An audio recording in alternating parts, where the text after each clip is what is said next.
아멘. 할렐루야. 우리 주님의 놀라운 평화가 여러분의 심령과 가정과 일터 위에 흘러 넘치시기를 축복합니다. 오늘은 양 이야기입니다. 이렇게 가정해 보죠. 보이지도 않는 온 산에 흩어진 양을 불러 모아야겠는데 무엇이 필요할까요?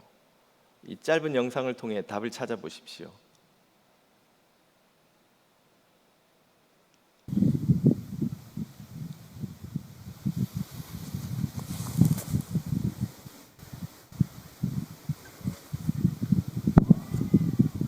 Nej, kom nu. Nej, kom nu. Nej, kom nu.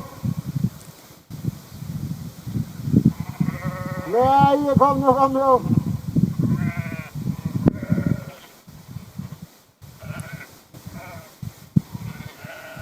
Nej, kom nu. Nej. Kom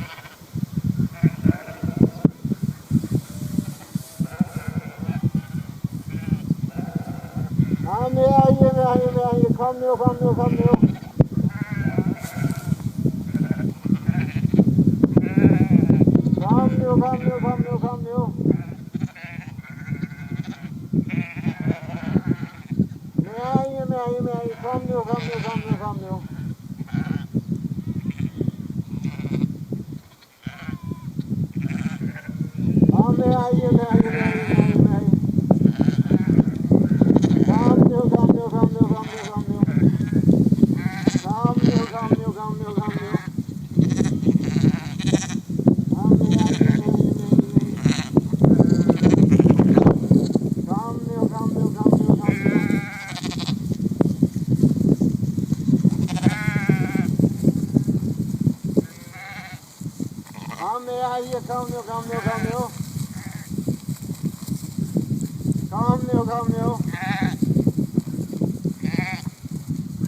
Nej, kom nu. Det här är en gympro, men hon har ju kört och funnit ut. Släck funnit ut.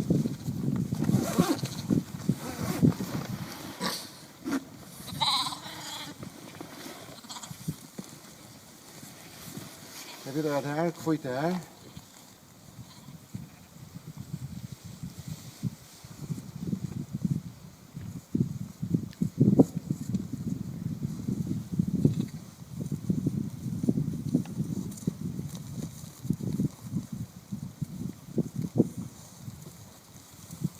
Vad säger bönten?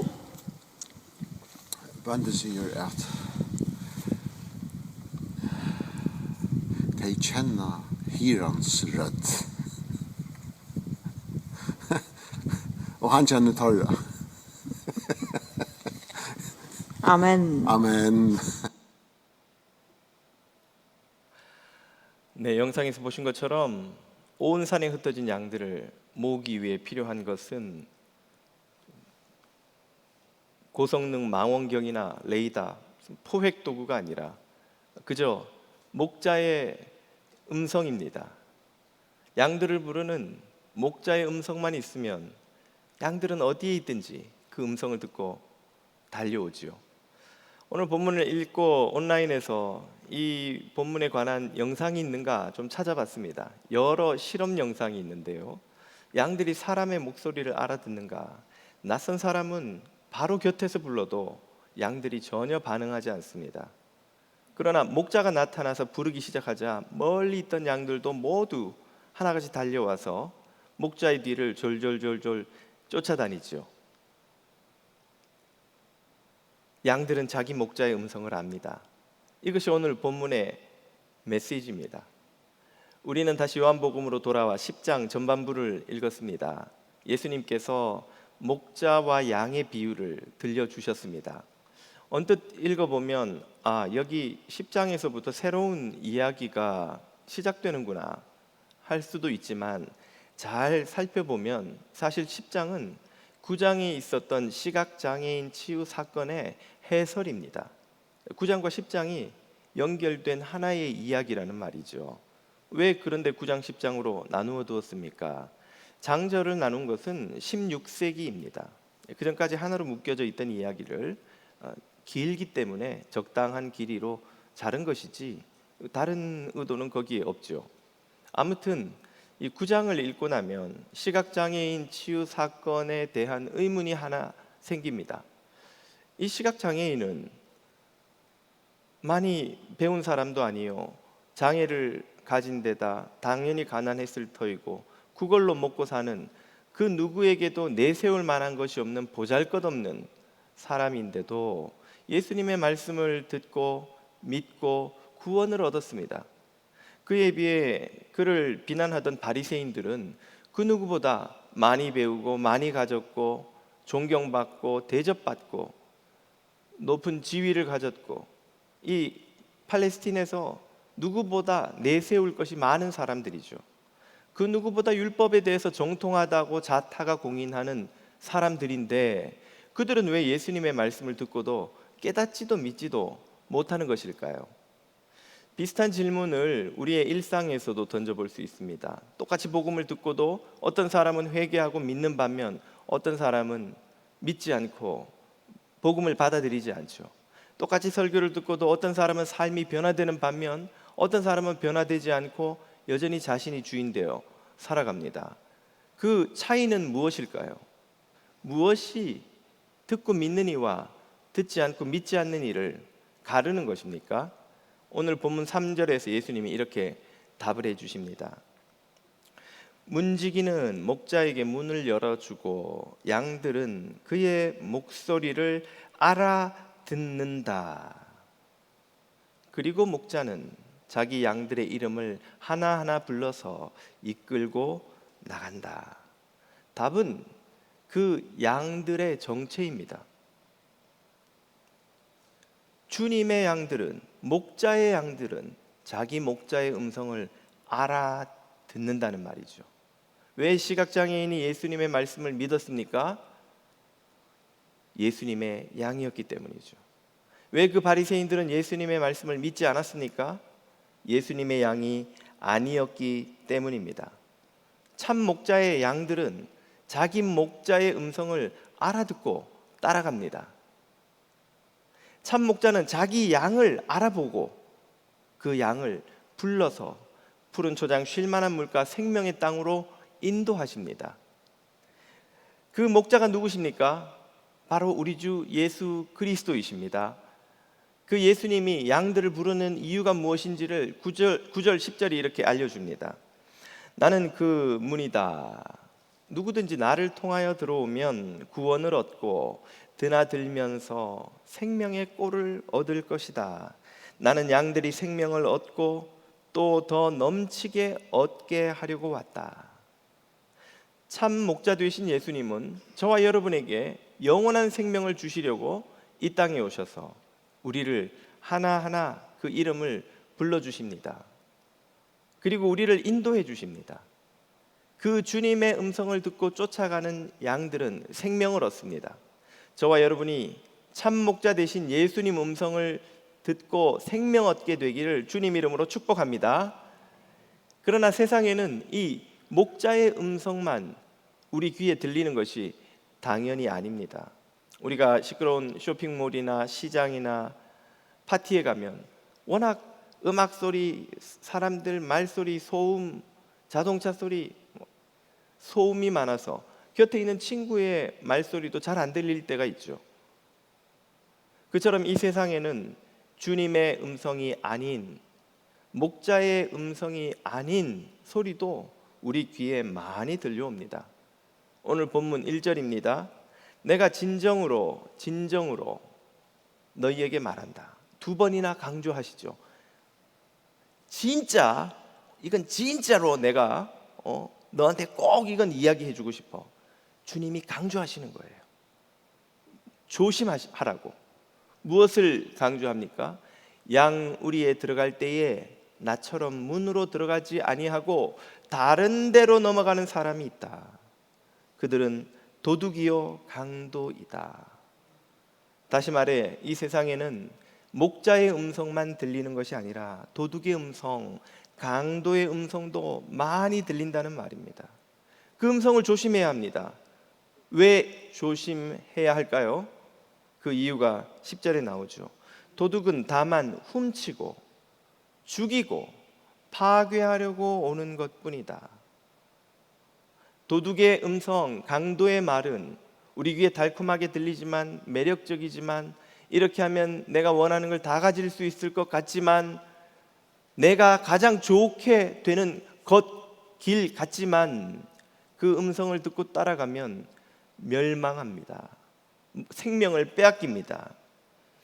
그러므로 조심해야 된다는 말씀이죠. 주님의 양은, 목자의 양은 이런 소리를 듣지 않습니다.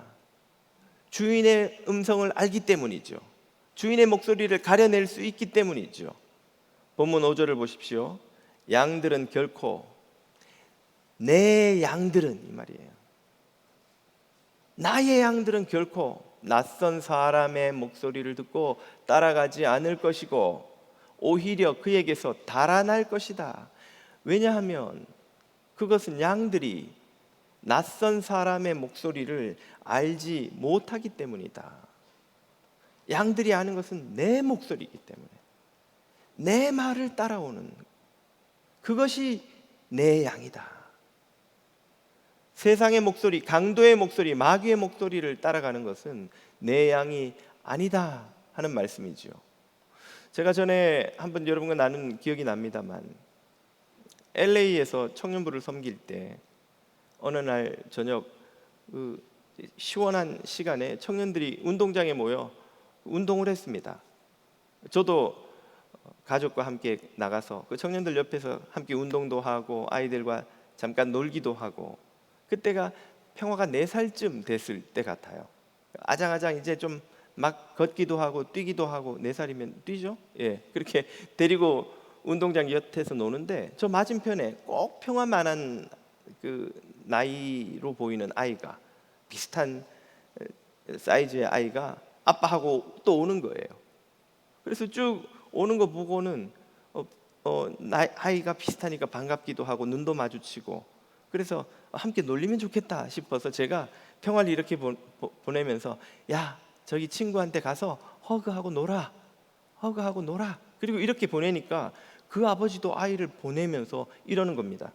야 가서 맞짱 떠봐 누가 센가 한번 해봐 너 지면 죽어. 그 순간 제가 깜짝 놀랐어요.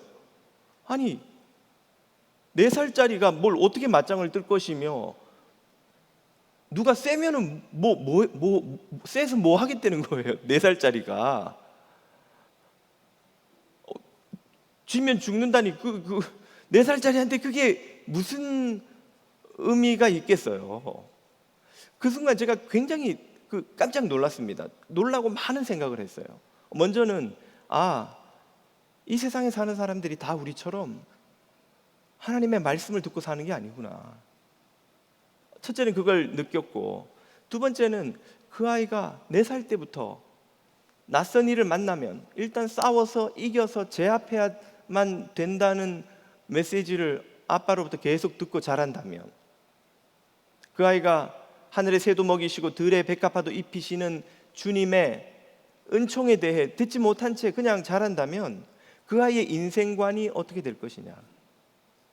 그 아이가 성인이 되었을 때 가진 세계관은 어떻게든 이 세상은 이웃을 제압하고 이기고 내 것을 쟁취하고 필요하다면 빼앗기라도 해서 속이기라도 해서 내 것을 움켜쥐어야만 살아갈 수 있는 곳이라는 인생관을 갖지 않겠냐는 거예요. 그것은 목자의 음성이 아니요 이 세상의 음성이죠. 그리고 세상의 음성 더 나아가 강도의 음성을 듣고 살아가는 사람이 이 땅에는 얼마나 많은지 모릅니다. 정치공학의 고전으로 꼽히는 군주론에서 마키아벨리는 이렇게 말합니다. 17장의 한 대목인데요. 군주는 사랑받는 것보다 두려움의 대상이 되는 편이 훨씬 안전하다. 왜냐하면 원래 인간은 은혜도 모르고 변덕이 심하며 위선자인데다가 뻔뻔스럽기 때문이다. 쉽게 말해 군주는 백성을 힘으로 휘어잡아야 된다는 거예요. 왜? 인간은 악하니까. 게으르고 변덕스럽고 자기밖에 모르는 백성들을 너그럽게 대해줬다가는 기어올라서 큰일 난다는 거죠. 똑같은 이유 때문에 성경은 인간이 악하기 때문에 하나님의 은혜가 필요하다고 선언하는데, 이 세상의 목소리는 인간이 악하기 때문에 힘으로 휘어잡아야 된다는 거예요. 인간이 악하기 때문에 기어오르지 못하게 아예 공포심을 심어 주어야 한다는 것이죠. 완전히 다른 목소리가 아닙니까? 마키아벨리는 더 나아가서 군주가 자신의 안위와 성공을 위해서 백성을 이용하는 것도 주저하면 안 된다고 말합니다. 자기 자신의 손에 피를 묻히지 마라. 그리고 나쁜 일은 가급적 부활을 시켜라. 그리고 자신은 뒤에 숨어라. 우리 부장님 이야기인가? 혹시 그런 생각하시는 분은 안 계십니까? 이런 예를 얼마나 우리는 많이 봅니까? 힘들고 어렵고 책임져야 되고 욕먹을 일은 남에게 떠밀어버리고 영광과 공과 이익과 좋은 것은 자기가 다 취하는 사람들이 세상에 가득하죠. 그게 뭐가 문제야? 다 그렇게 사는데 그렇게 살아야지. 그래야 생존하지. 물러 터져서는, 착한 척해서는 이 세상에서 망하는 거야 하는 음성을 들으며 살아가는 사람이 세상에 얼마나 많으냐는 말입니다. 그러나 우리의 목자 되신, 우리의 군주 되신 주님은 이런 세상의 목소리와 완전히 다른 메시지를 우리에게 들려주시죠. 오늘 본문의 바로 다음 절 11절을 보십시오. 나는 선한 목자다. 선한 목자는 자기 양들을 위하여 자기 목숨을 버린다. 세상에서는 자기의 안위를 위해서 백성을 이용하고 사용하라고 가르치는데, 성경은 우리에게 자기 백성을 살리기 위하여 스스로 목숨을 버리는 목자, 스스로 죽으시는 왕, 스스로 십자가에 매달리시는 군주를 보여주십니다. 세상에 이런 군주, 이런 왕, 이런 주인이 어디 있던가요? 얼마나 은혜로우신 목자입니까? 얼마나 자비로우신 우리의 군주입니까? 세상 어디서도 찾아볼 수 없는, 백성을 사랑하되 자신의 목숨을 버리기까지 사랑하시는 그런 군주가 아니고 무엇입니까? 예수님은 우리의 참 목자가 되셔서 당신을 죽여 우리를 살리시는, 우리를 살리시기 위하여 당신이 버림받으시는 목자요 군주가 되어주셨습니다. 이런 목자의 음성을 듣는 양들은 살게 되는 줄 믿으시기를 축복합니다. 이런 목자의 음성을 듣는 것이야말로 이 세상에서 누릴 수 있는 최고의 복입니다. 참 목자이신 주님은 우리가 어떤 어둠의 골짜기, 안개로 뒤덮여 한 치 앞도 볼 수 없는 고난의 골짜기, 절망의 골짜기에 헤매고 있을지라도 반드시 우리를 찾아내시고 부르시고 우리를 생명으로 인도하십니다. 누가 이런 생명의 길을 우리에게 보여줍니까? 누가 이렇게 우리 곁에 동행하며 우리를 끝까지 지켜주고 버리지 않습니까? 여러분, 이 세상에서 여러분이 가장 외롭고 슬프고 괴롭고 고통받을 때 끝까지 여러분의 곁을 지켜주는 사람이 혹시 있나요? 우리를 가장 사랑하는 사람이 배우자요, 부모요, 자녀이긴 하지만 그분들도 끝까지 우리를 지켜주지는 못하십니다. 입장을 바꿔서 반대로 생각해 보세요. 여러분은 여러분의 배우자나 자녀나 부모를 끝까지 떠나지 않고 기어이 그들을 구원해내는 동반자가 되어 주실 수 있습니까? 우리도 못하잖아요. 그렇다면 누가 우리에게 그렇게 동행하는 동반자가, 영원한 동반자가 되어 줄 수 있을까요? 오직 주님밖에 없습니다. 참 목자 되신 주님밖에 없습니다. 그러므로 이 목자의 음성이 우리 귀에 들린다는 건 말할 수 없는 복이에요. 세상 어디에서도 찾아볼 수 없는 은혜요 복입니다. 그 주님은 우리에게 뭐라고 말씀하시나요? 산상설교야말로 참 목자의 음성을 우리에게 잘 들려줍니다. 가난한 심령으로 애통하며 온유한 심령으로 살도록 부르십니다. 긍휼히 여기며 청결한 마음으로 화평케 하며 살도록 우리를 부르십니다. 의에 줄이고 목마르며 의를 위하여 박해받는 것조차 기뻐하는 복된 삶으로 우리를 부르십니다. 이 길은 좁아 보이지만 마침내 생명에 이르는 길인 줄 믿으시기 바랍니다. 강도의 음성은 우리에게 속삭이며 유혹합니다. 교만하고 분내고 다투라고 말합니다. 거짓과 불의와 모략을 꾸미라고 말합니다. 불의를 행하고 의인을 죽이라고 말하지요. 편한 길 같고 넓은 길 같고 마음대로 하는 길 같지만 결국은 멸망의 길입니다. 여러분 귀에는 주님의 음성이 들리십니까? 강도의 음성이 들리십니까? 강도의 모든 거짓을 떨쳐버리고 오직 주님의 음성만 듣고 생명의 길 가는 참 목자 예수님의 양이 다 되시기를 우리 주님의 이름으로 축복합니다. 기도드리겠습니다. 어두운 사망의 골짜기를 헤매는 자녀들도 반드시 찾아내어 불러주시는 은혜의 아버지 하나님, 참 목자 되신 예수 그리스도의 음성을 날마다 들으며 온유와 화평과 겸손한 마음으로 생명길 가는 주님의 양들이 다 되게 하여 주옵소서. 예수님의 이름으로 기도드립니다. 아멘.